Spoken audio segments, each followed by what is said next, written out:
Sahyadri digital, आवाज सामान्य जनतेचा। मागील 2 दिवसांपूर्वी माजी आमदार दिलीप मोहिते पाटील यांनी खेड तालुक्यातील पुनर्वसन जमिनीचा घाईत दस्त नोंदणी केल्याचा आरोप केला होता। तर दुसऱ्याच दिवशी मरकळ येथील देवस्थानच्या जमिनीचे बिनताबा 2 साठेखत करण्यात आल्याचे समोर आले आहे। यामुळे खेड तालुक्यातील दुय्यम निबंधक कार्यालय 1 आणि 3 मध्ये नक्कीच चाललंय तरी काय असा प्रश्न सर्वसामान्य जनतेला पडला आहे।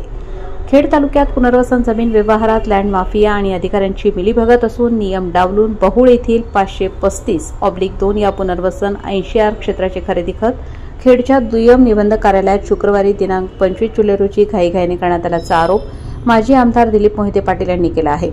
विशेष म्हणजे कार्यालयीन वेळ संपताना आणि तहसीलदार यांच्या पूर्व परवानगीशिवाय हा ऑफलाईन दस्तऐवज नोंदवण्यात आला असल्याचेही मोहिते पाटील यांनी सांगितले। मरकळ येथील देवस्थानच्या जमीन गट क्रमांक 62, 63, 64 हे 1 हेक्टर 73R क्षेत्र जमिनीचे 28 जानेवारी 2025 रोजी 1,91,05,46 रुपये किमतीचे आणि 27 मे 2025 रोजी 8,65,00,000 रुपये किमतीचा 2 विनताबा साठेखत दस्त नोंदवला गेला आहे।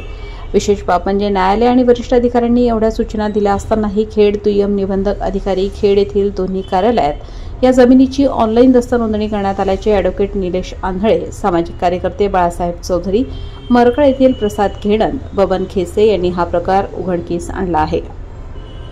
मध्ये असे काही निकाल झालेले देवस्थान जमिनीबाबत, देवस्थानच्या जमिनीचा मालक हा देवच असू शकतो, त्यामुळे त्याला पुनर्वसन असेल, खरेदी विक्री, साठेखत, ताबा साठेखत असं कोणताही कायदा लागू नाही असे सुप्रीम कोर्टाचे निकाल असताना देखील या ठिकाणी माननीय प्रांत अधिकारी, माननीय विभागीय आयुक्त, माननीय पुनर्वसन अधिकारी या सर्वांचा आदेश आहे।